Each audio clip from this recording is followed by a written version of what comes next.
Nasa 500 na mga dating overseas Filipino workers o OFW, asin pamilya kainigikan sa manlain-lain na lugar sa rehiyon, ang nakiselebrar sa Migrant Workers Day, na pigpanginotan kang Overseas Workers Welfare Administration kanakaging Sabado, na pigsagibo sa Albay Astrodome. Sa ruan 67 anyos na si Domingo Trillanes araw kang Barangay San Miguel, Iriga City, na dating nagtatrabaho bilang pintor sa United Arab Emirates ang nakisumaro sa aktibidad. Sa iyang ipigladawan na bak umadali ang pagiging OFW, dahilan sa kuminsan may mga pagkakataon na haloy ang pasahod sa inda. Asin iba ano gali kan mga tao sa UAE kaysa sa mga Pinoy, kaya mas pinili niya na sanang umuli sa Pilipinas. Sa ngunyan, ang duwang aki kainian na sa abroad naman asin nagtatrabaho bilang mga nurse. Kahit paano po, masaya kami dahil nakatipon-tipon yung mga dating mga migrant workers dito.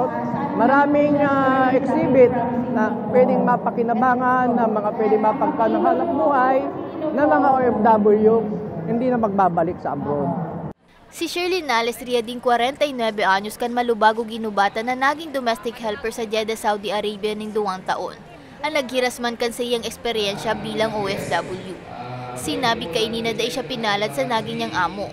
Ninhuli ta day sinda pigpapakaon sa tamang oras. Asin permisindang kulang sa turog alagad huli sa pamilya tinapos niyaan sa iyang kontrata.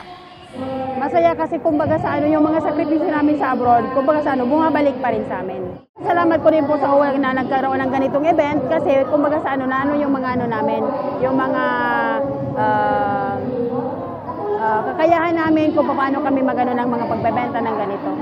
Sigun kay Sinaida Ramos, ang Regional Director kang OWA Bicol, ang aktibidad sa rong pagpapahiling asin pagtaong importansya sa dakulang kontribusyon kan mga OFW sa satuyang nasyon, na pigkukonsiderar man bilang modern heroes. So kami po sa OWA ay nandirito upang bigyan po sila ng mga programa at serbisyo na talaga po na lamang mapapakinabangan nila. Kasabay ka nasabing aktibidad na awarding kan mga cheque sa mga benepisyaryo kan mga programa kan OWA, arog kan sa scholarships, burial assistance, Balik Pinas Balik Hanap Buhay program, asin medical assistance.